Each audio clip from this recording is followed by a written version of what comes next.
The miraculous picture. One evening, in times long ago, old Philemon and his old wife Baucis sat at their cottage door, enjoying the calm and beautiful sunset. They had already eaten their frugal supper, and intended now to spend a quiet hour or two before bedtime. So they talked together about their garden, and their cow, and their bees, and their grapevine, which clambered over the cottage wall, and on which the grapes were beginning to turn purple.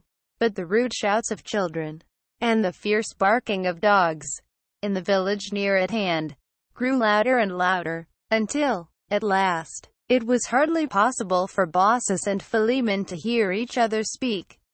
"Ah, wife," cried Philemon, "I fear some poor traveler is seeking hospitality among our neighbors yonder, and, instead of giving him food and lodging, they have set their dogs at him, as their custom is." "Well-a-day," answered old Baucis, "I do wish our neighbors felt a little more kindness for their fellow creatures, and only think of bringing up their children in this naughty way, and patting them on the head when they fling stones at strangers."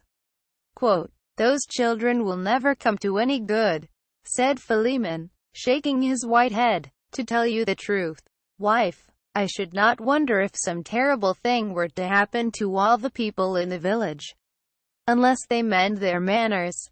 But, as for you and me, so long as Providence affords us a crust of bread, let us be ready to give half to any poor, homeless stranger that may come along and need it."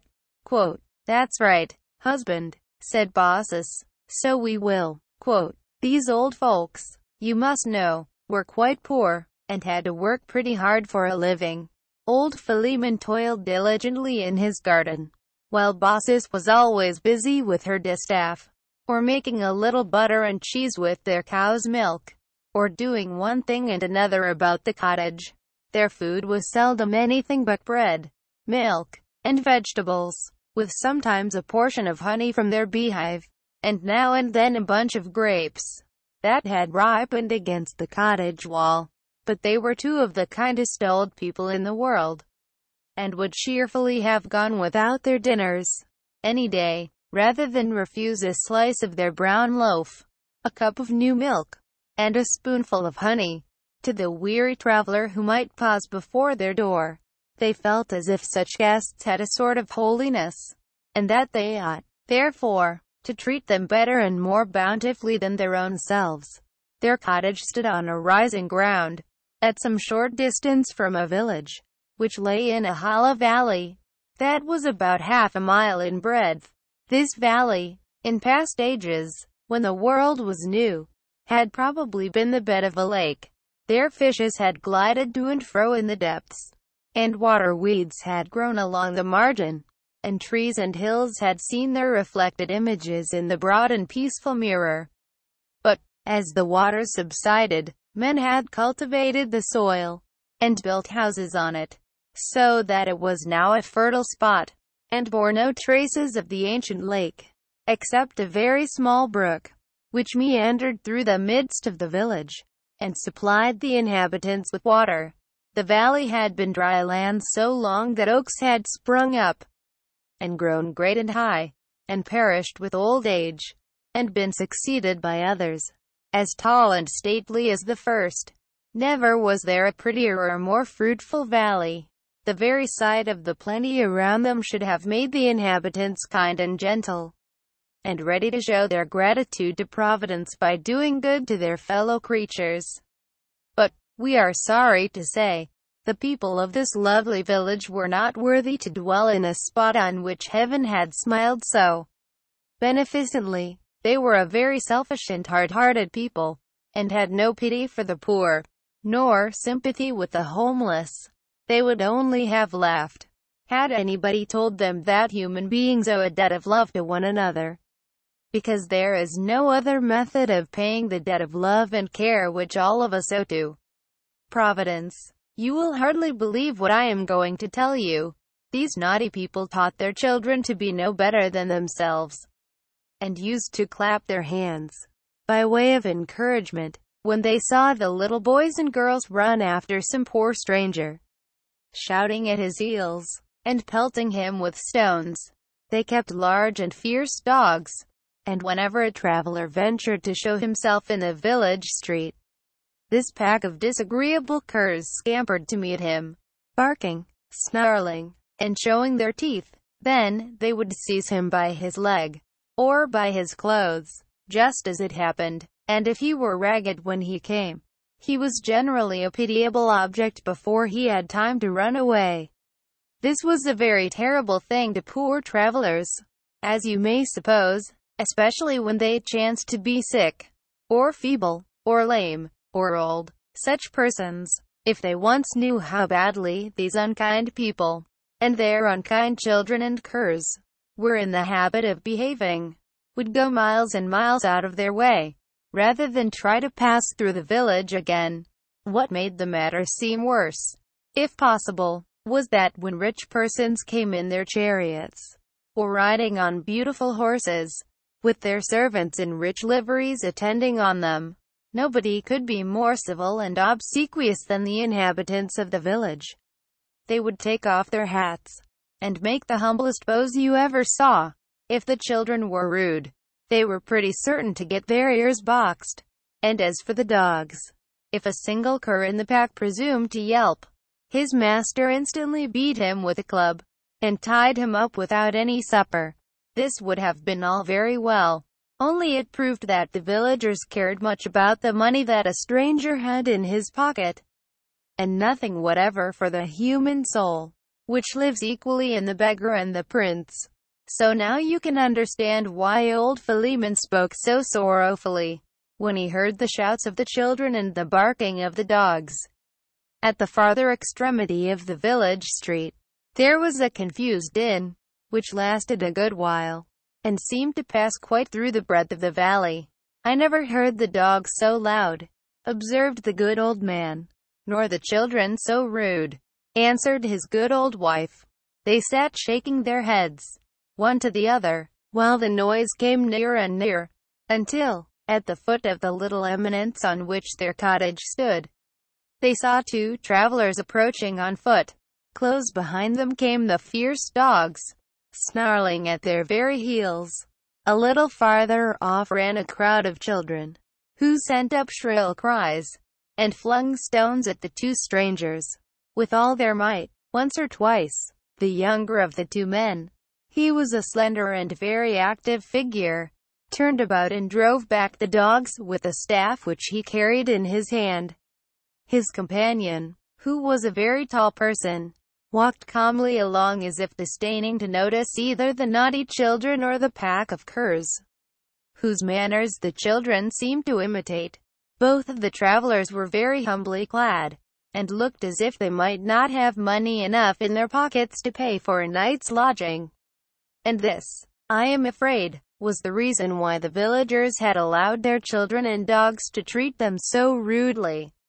"Come, wife," said Philemon to Baucis, "let us go and meet these poor people. No doubt, they feel almost too heavy-hearted to climb the hill."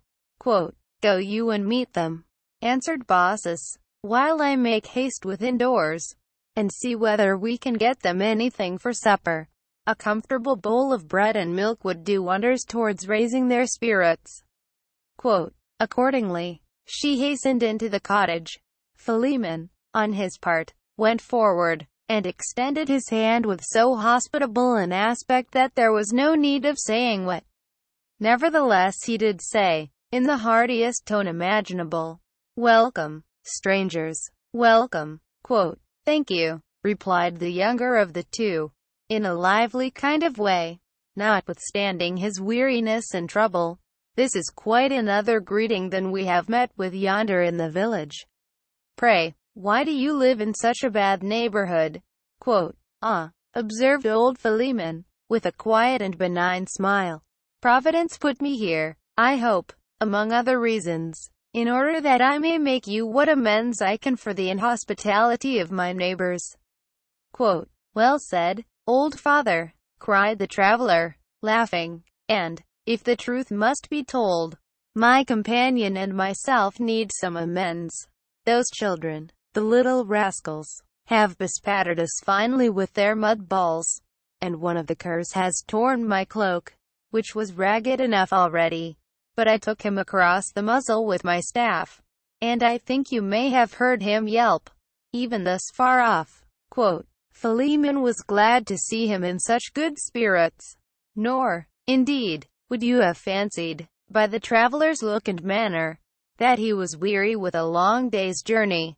Besides being disheartened by rough treatment at the end of it, he was dressed in rather an odd way, with a sort of cap on his head, the brim of which stuck out over both ears. Though it was a summer evening, he wore a cloak, which he kept wrapped closely about him, perhaps because his undergarments were shabby. Philemon perceived, too, that he had on a singular pair of shoes. But, as it was now growing dusk, and as the old man's eyesight was none the sharpest, he could not precisely tell in what the strangeness consisted. One thing, certainly, seemed queer. The traveler was so wonderfully light and active, that it appeared as if his feet sometimes rose from the ground of their own accord, or could only be kept down by an effort. "I used to be light-footed in my youth," said Philemon to the traveler, "but I always found my feet grow heavier towards nightfall." Quote, "There is nothing like a good staff to help one along," answered the stranger, "and I happen to have an excellent one, as you see." Quote, this staff, in fact, was the oddest-looking staff that Philemon had ever beheld. It was made of olive wood, and had something like a little pair of wings near the top. Two snakes, carved in the wood, were represented as twining themselves about the staff, and were so very skillfully executed that old Philemon, whose eyes, you know, were getting rather dim, almost thought them alive, and that he could see them wriggling and twisting. "A curious piece of work, sure enough," said he. "A staff with wings. It would be an excellent kind of stick for a little boy to ride astride of." Quote, by this time Philemon and his two guests had reached the cottage door. "Friends," said the old man, "sit down and rest yourselves here on this bench. My good wife Baucis has gone to see what you can have for supper. We are poor folks, but you shall be welcome to whatever we have in the cupboard." Quote, the younger stranger threw himself carelessly on the bench, letting his staff fall, as he did so, and here happened something rather marvelous, though trifling enough, too. The staff seemed to get up from the ground of its own accord, and, spreading its little pair of wings, it half hopped, half flew, and leaned itself against the wall of the cottage.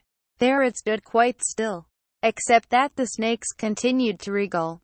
But, in my private opinion, old Philemon's eyesight had been playing him tricks again. Before he could ask any questions, the elder stranger drew his attention from the wonderful staff, by speaking to him. "Was there not," asked the stranger, in a remarkably deep tone of voice, "a lake, in very ancient times, covering the spot where now stands yonder village?" Quote, "Not in my day, friend," answered Philemon, "and yet I am an old man. As you see, there were always the fields and meadows, just as they are now, and the old trees, and the little stream murmuring through the midst of the valley. My father, nor his father before him, ever saw it otherwise, so far as I know, and doubtless it will still be the same, when old Philemon shall be gone and forgotten." Quote, "That is more than can be safely foretold," observed the stranger, and there was something very stern in his deep voice. He shook his head, too, so that his dark and heavy curls were shaken with the movement.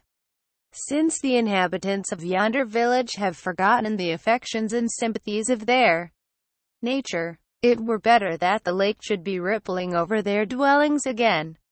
Quote, the traveler looked so stern that Philemon was really almost frightened, the more so, that, at his frown, the twilight seemed suddenly to grow darker, and that, when he shook his head, there was a roll as of thunder in the air. But, in a moment afterwards, the stranger's face became so kindly and mild that the old man quite forgot his terror. Nevertheless, He could not help feeling that this elder traveler must be no ordinary personage, although he happened now to be attired so humbly and to be journeying on foot. Not that Philemon fancied him a prince in disguise, or any character of that sort, but rather some exceedingly wise man, who went about the world in this poor garb, despising wealth and all worldly objects, and seeking everywhere to add a mite to his wisdom.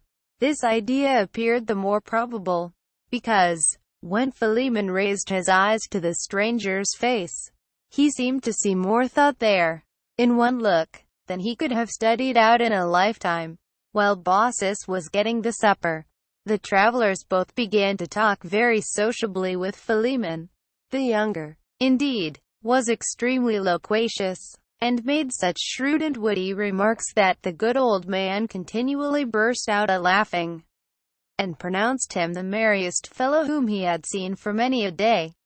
"Pray, my young friend," said he, as they grew familiar together, "what may I call your name?" "Why, I am very nimble, as you see," answered the traveler. "So, if you call me Quicksilver, the name will fit tolerably well." "Quicksilver, Quicksilver," repeated Philemon, looking in the traveler's face, to see if he were making fun of him. "It is a very odd name. And your companion there, has he a strange a one?" "You must ask the thunder to tell it you," replied Quicksilver, putting on a mysterious look. "No other voice is loud enough." This remark, whether it were serious or in jest, might have caused Philemon to conceive a very great awe of the elder stranger, if, on venturing to gaze at him, he had not beheld so much beneficence in his visage. But undoubtedly here was the grandest figure that ever sat so humbly beside a cottage door. When the stranger conversed, it was with a gravity, and in such a way that Philemon felt irresistibly moved to tell him everything which he had most at heart. This is always the feeling that people have when they meet with anyone wise enough to comprehend all their good and evil, and to despise not a tittle of it. But Philemon, simple and kind-hearted old man that he was, had not many secrets to disclose. He talked, however, quite garrulously, about the events of his past life, in the whole course of which he had never been a score of miles from this very spot. His wife Baucis and himself had dwelt in the cottage from their youth upward, earning their bread by honest labor. Always poor, but still contented, he told what excellent butter and cheese Baucis made, and how nice were the vegetables which he raised in his garden. He said, too, that, because they loved one another so very much, it was the wish of both that death might not separate them, but that they should die, as they had lived, together. As the stranger listened, a smile beamed over his countenance, and made its expression as sweet as it was grand. "You are a good old man," said he to Philemon, "and you have a good old wife to be your helpmeet. It is fit that your wish be granted." And it seemed to Philemon, just then, as if the sunset clouds threw up a bright flash from the west, and kindled a sudden light in the sky. Baucis had now got supper ready, and, coming to the door, began to make apologies for the poor fare which she was forced to set before her guests. "Had we known you were coming," said she, "my good man and myself would have gone without a morsel, rather than you should lack a better supper. But I took the most part of today's milk to make cheese, and our last loaf is already half eaten. Ah me, I never feel the sorrow of being poor, save when a poor traveler knocks at our door." "All will be very well. Do not trouble yourself, my good dame," replied the elder stranger kindly. "An honest, hearty welcome to a guest works miracles with the fare, and is capable of turning the coarsest food to nectar and ambrosia." "A welcome you shall have," cried Baucis, "and likewise a little honey that we happen to have left, and a bunch of purple grapes besides." "Why, Mother Baucis, it is a feast," exclaimed Quicksilver, laughing. "An absolute feast. and you shall see how bravely I will play my part at it. I think I never felt hungrier in my life. Quote, "Mercy on us," whispered Baucis to her husband. "If the young man has such a terrible appetite, I am afraid there will not be half enough supper." Quote, "A man pours milk into an overflowing bowl. I am afraid there will not be half enough supper." They all went into the cottage.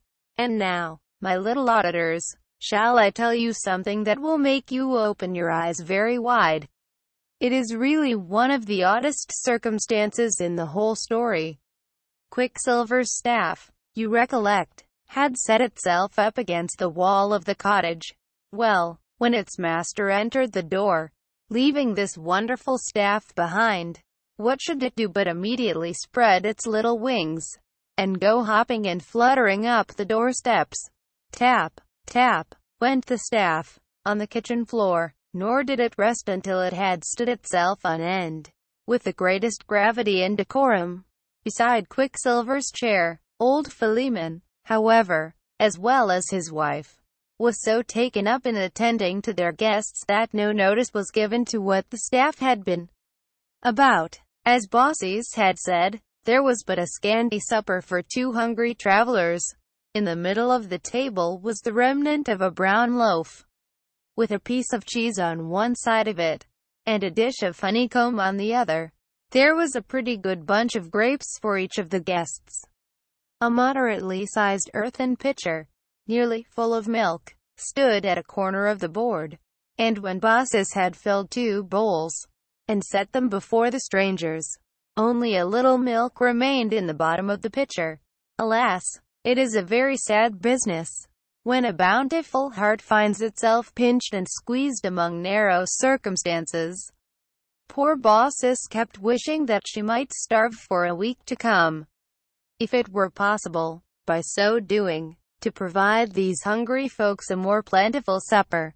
And, since the supper was so exceedingly small, she could not help wishing that their appetites had not been quite so large.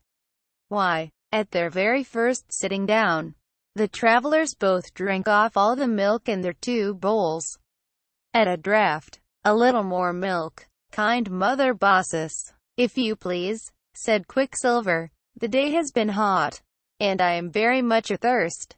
Quote, "Now, my dear people," answered Baucis, in great confusion, "I am so sorry and ashamed, but the truth is, there is hardly a drop more milk in the pitcher. Oh, husband, husband, why didn't we go without our supper?" Quote, "Why, it appears to me," cried Quicksilver, starting up from table and taking the pitcher by the handle, "it really appears to me that matters are not quite so bad as you represent them. Here is certainly more milk in the pitcher." Quote, so saying, and to the vast astonishment of Baucis, he proceeded to fill, not only his own bowl, but his companions likewise, from the pitcher that was supposed to be almost empty. The good woman could scarcely believe her eyes. She had certainly poured out nearly all the milk, and had peeped in afterwards, and seen the bottom of the pitcher, as she set it down upon the table. "But I am old," thought Baucis to herself, "and apt to be forgetful. I suppose I must have made a mistake. At all events, the pitcher cannot help being empty now, after filling the bowls twice over." Quote, "What excellent milk," observed Quicksilver, after quaffing the contents of the second bowl.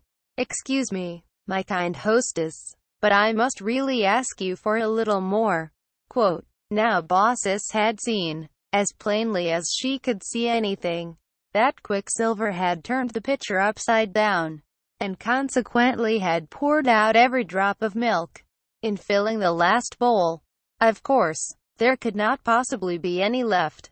However, in order to let him know precisely how the case was, she lifted the pitcher, and made a gesture as if pouring milk into Quicksilver's bowl, but without the remotest idea that any milk would stream forth. What was her surprise, therefore, when such an abundant cascade fell bubbling into the bowl, that it was immediately filled to the brim, and overflowed upon the table. The 2 snakes that were twisted about Quicksilver's staff But neither Baucis nor Philemon happened to observe this circumstance. Stretched out their heads, and began to lap up the spilt milk. And then what a delicious fragrance the milk had! It seemed as if Philemon's only cow must have pastured that day on the richest herbage that could be found anywhere in the world. I'd only wish that each of you, my beloved little souls, could have a bowl of such nice milk at supper time. And now a slice of your brown loaf, Mother Baucis, said Quicksilver, and a little of that honey.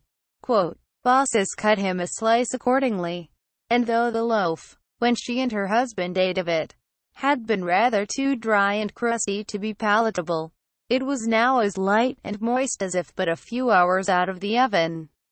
Tasting a crumb, which had fallen on the table, she found it more delicious than bread ever was before, and could hardly believe that it was a loaf of her own kneading and baking. Yet, what other loaf could it possibly be? But oh, the honey! I may just as well let it alone, without trying to describe how exquisitely it smelt and looked. Its color was that of the purest and most transparent gold, and it had the odor of 1,000 flowers, but of such flowers as never grew in an earthly garden, and to seek which the bees must have flown high above the clouds. The wonder is, that, after alighting on a flower bed of so delicious fragrance and immortal bloom, they should have been content to fly down again to their hive in Philemon's garden. Never was such honey tasted, seen, or smelt. The perfume floated around the kitchen, and made it so delightful, that, had you closed your eyes, you would instantly have forgotten the low ceiling and smoky walls, and have fancied yourself in an arbor, with celestial honeysuckles creeping over it. Although good Mother Baucis was a simple old dame, she could not but think that there was something rather out of the common way in all that had been going on. So, after helping the guests to bread and honey, and laying a bunch of grapes by each of their plates, she sat down by Philemon, and told him what she had seen. In a whisper, "Did you ever hear the like?" asked she. "No, I never did," answered Philemon, with a smile. "And I rather think, my dear old wife, you have been walking about in a sort of a dream. If I had poured out the milk, I should have seen through the business at once. There happened to be a little more in the pitcher than you thought. That is all." "Ah, husband," said Baucis, "say what you will, these are very uncommon people." "Well, well," replied Philemon, still smiling, "perhaps they are. They certainly do look as if they had seen better days, and I am heartily glad to see them making so comfortable a supper." Each of the guests had now taken his bunch of grapes upon his plate. Baucis, who rubbed her eyes, in order to see them more clearly, was of opinion that the clusters had grown larger and richer, and that each separate grape seemed to be on the point of bursting with ripe juice. It was entirely a mystery to her how such grapes could ever have been produced from the old, stunted vine that climbed against the cottage wall. "Very admirable grapes these," observed Quicksilver, as he swallowed one after another, without apparently diminishing his cluster. "Pray, my good hosts, whence did you gather them?" "From my own vine," answered Philemon. "You may see one of its branches twisting across the window yonder. But wife and I never thought the grapes very fine ones." "I never tasted better," said the guest. "Another cup of this delicious milk, if you please, and I shall then have supped better than a prince."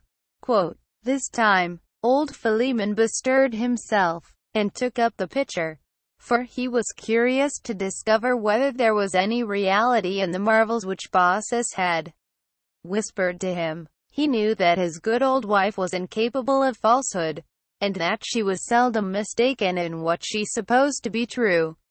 But this was so very singular a case, that he wanted to see into it with his own eyes, on taking up the pitcher. Therefore, he slyly peeped into it, and was fully satisfied that it contained not so much as a single drop.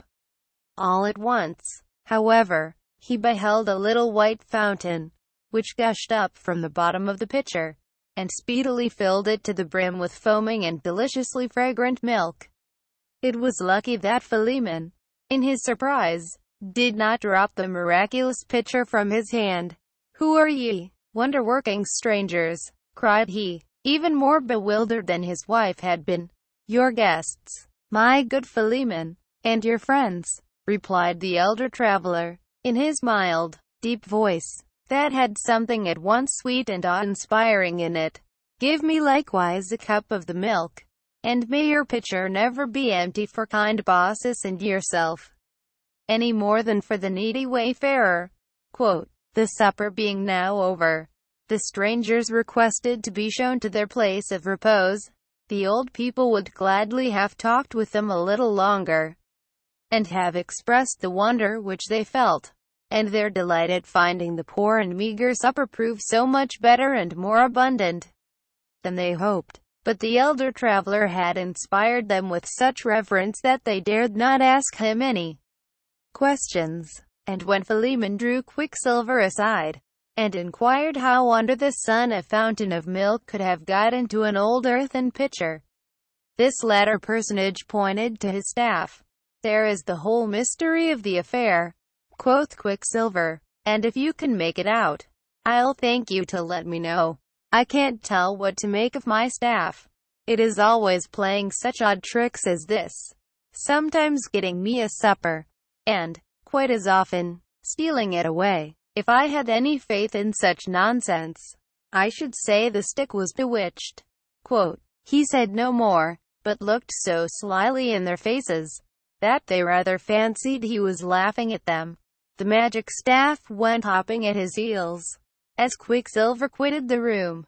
When left alone, the good old couple spent some little time in conversation about the events of the evening, and then lay down on the floor, and fell fast asleep. They had given up their sleeping room to the guests, and had no other bed for themselves, save these planks, which I wish had been as soft as their own hearts. The old man and his wife were stirring betimes in the morning, and the strangers likewise arose with the sun, and made their preparations to depart.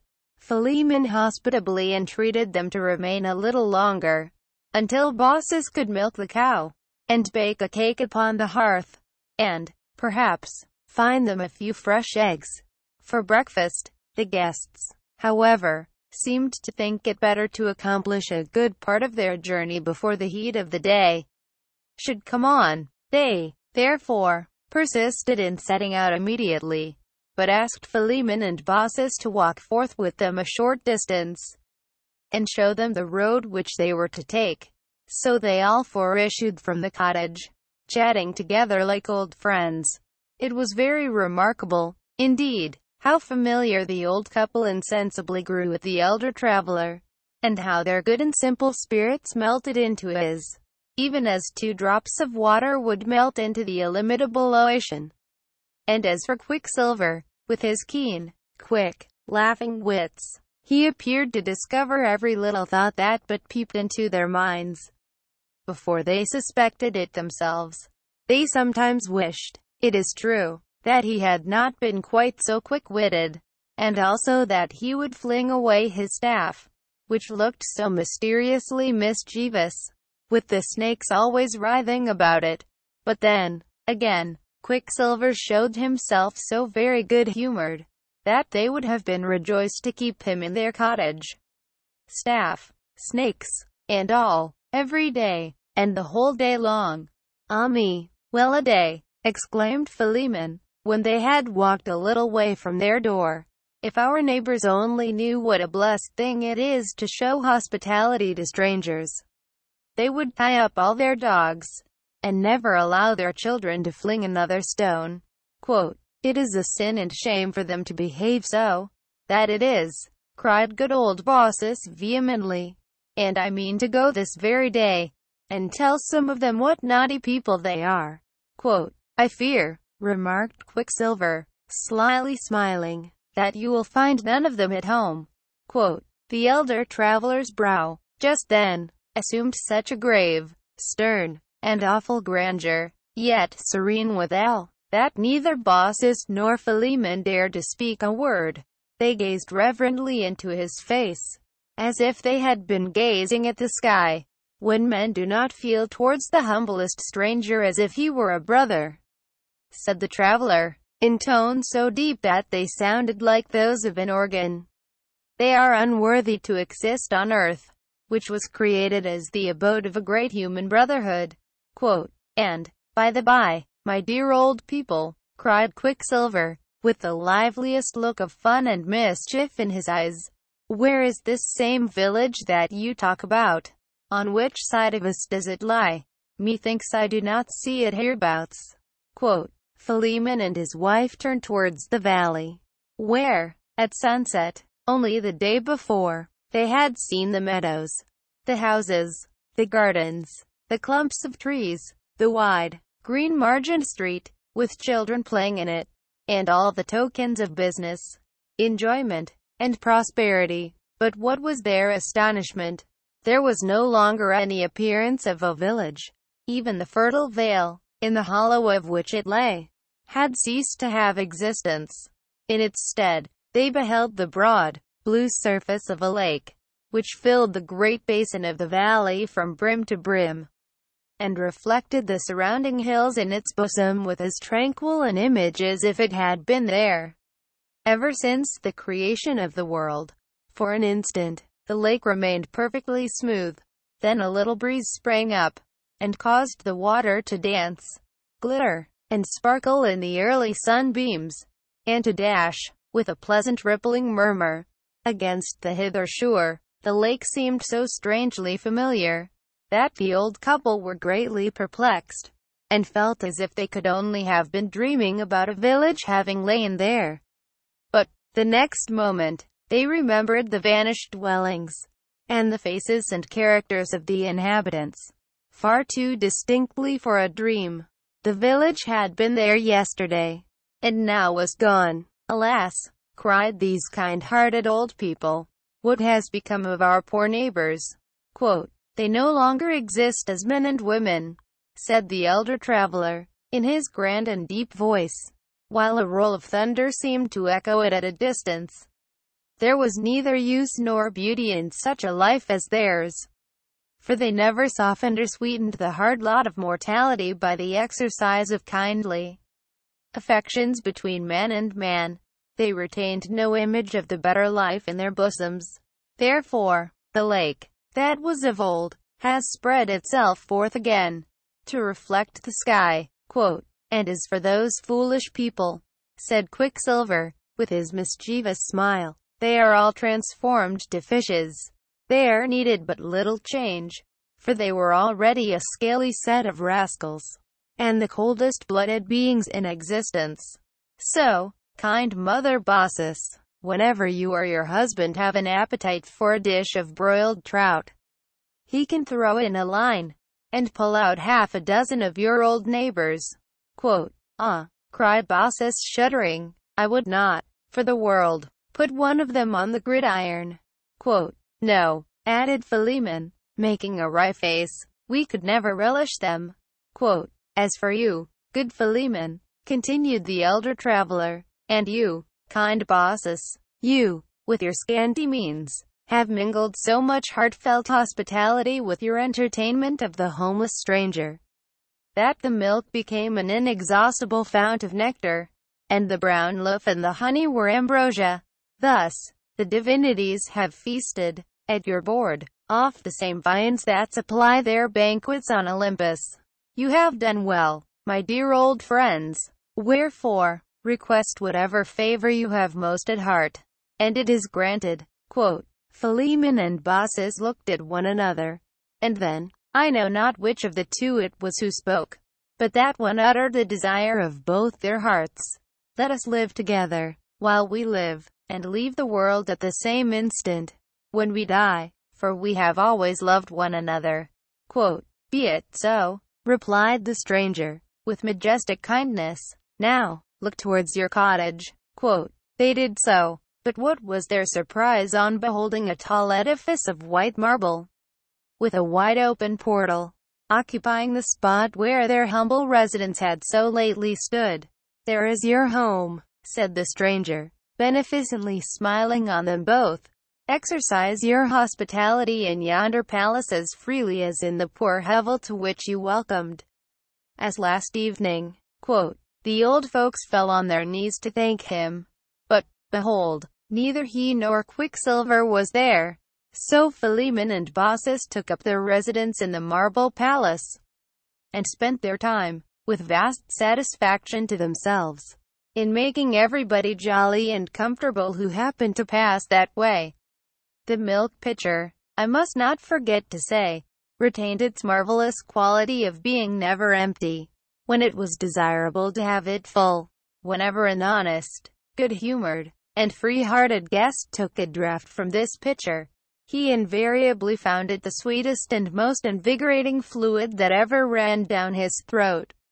But, if a cross and disagreeable curmudgeon happened to sip, he was pretty certain to twist his visage into a hard knot, and pronounce it a pitcher of sour milk.